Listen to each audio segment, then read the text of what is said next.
Bonjour à tous et bienvenue dans cette nouvelle vidéo. Aujourd'hui, nous allons afficher le nom des personnes qui ont pris le lien ou alors dans ce cas-là, s'il n'y a personne qui a pris le lien, on affiche le formulaire pour afficher le formulaire seulement si le lien n'est pas déjà pris.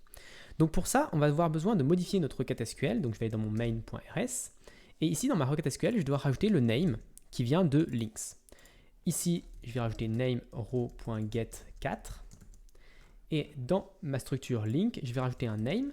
Mais ce name-là, il est pas not nul, du coup, il peut potentiellement être nul. Donc pour ça, au lieu de mettre un string, je vais mettre un option de string. Donc option, ça peut être soit none, soit some, qui est quelque chose qui est présent. Donc soit il n'y a pas, soit il y a. Maintenant, une fois que ceci est fait, il faut que je l'affiche dans mon template. Alors déjà, on va regarder si ça compile et si ça s'affiche correctement, enfin si déjà la page s'affiche correctement comme avant. Donc on va aller sur localhost.ui, donc la page s'affiche correctement. Donc je vais aller sur terra.netlify ici, qui est la documentation de Terra, et je vais chercher pour optional. Alors c'est un petit peu bidon parce que j'ai déjà cherché juste avant et j'ai pas trouvé.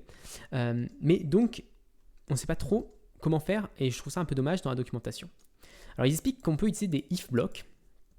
Alors moi ce que j'ai fait avant la vidéo, parce que quand même avant ces vidéos je me renseigne un minimum pour pas que ça prenne trop de temps, pour pas que je mette 20 minutes à chaque vidéo et qu'il y ait des gros blancs. Ce que j'ai fait c'est que j'ai tout simplement essayé d'afficher le link.name.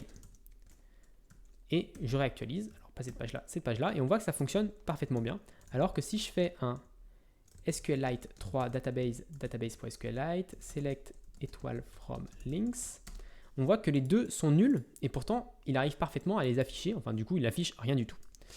Donc c'est un petit peu bizarre, mais voilà, ça m'a un peu choqué dans le cas parce que c'est un peu comme si on avait l'habitude de PHP où si c'est nul, ça n'affiche rien. Et moi, ça me gêne un petit peu d'avoir un langage typé où je m'embête à écrire des types si c'est pour ne pas pouvoir les utiliser dans mon HTML. Mais ça, je l'ai déjà dit dans des vidéos précédentes. Donc j'imagine que je peux utiliser le if pour checker si cette valeur existe ou pas.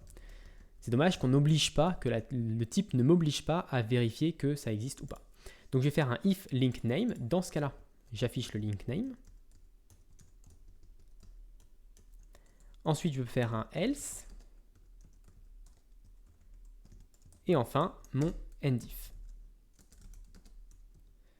Donc ça, c'est dans la documentation de Netlify. On voit si je rouvre l'onglet et que je vais dans les if, on voit if, value, else, endif. Voilà. Donc ça permet de faire une validation à ce niveau-là. Donc normalement, ça devrait fonctionner. Et si je réactualise maintenant, on a les deux formulaires qui s'affichent. Maintenant, si je remplis le premier et que je clique sur valider, je suis redirigé, il y a bien Thibaut ici. Si je tape Toto ici, valider, il y a bien Toto ici. Donc là, ça fonctionne correctement. Donc toujours un peu déçu de Terra. Je trouve que les types ne sont pas trop bien respectés et du coup, ça m'embête un peu de perdre cette garantie-là. Mais pour le projet, ça ira très bien pour le moment. D'ailleurs, pour le projet, je vais voir si je ne peux pas faire un truc différent. Parce que pour le projet, je n'ai pas envie d'afficher le nom de la personne. Le nom de la personne restera secret. Donc là, on pourra avoir quelque chose du genre déjà pris. Alors, ce que je cherchais ici dans la documentation tout en parlant, c'est savoir comment on peut faire l'inverse d'un if. Et ça, c'est une question que je me pose et je ne sais pas si on a la solution. Odd, return, not. Est-ce qu'il n'y en a pas un built-in not? Non. Not, ça pourrait mettre inverser un booléen. Matching, range, now, throw, get random, get environnement. Il n'y a pas l'air d'avoir grand-chose à cet endroit-là qui peut nous aider. Child template, base template, bon, ça nous intéresse. Donc voilà, la documentation n'est pas exceptionnelle, je trouve. If else, là, ils nous mettent des if. Est-ce qu'on n'aurait pas quelque chose pour inverser un if? Non. Je peux essayer de faire l'inverse comme ça. Mais je suis pas sûr que ça va compiler. Hop, si je vais cargo, ouais, ici il me dit qu'il y a un problème de la compilation du template. Donc ça ne fonctionne pas comme ça. Donc je ne sais pas comment on fait l'inverse d'un if en Terra. Donc il faudrait que je cherche plus en détail. Pour l'instant, je n'ai pas besoin, donc c'est pas très grave. Mais bon. Donc là, si je réactualise, tout est bon à ce niveau-là. On a bien le déjà pris, donc on n'a plus le nom qui apparaît, donc c'est parfait.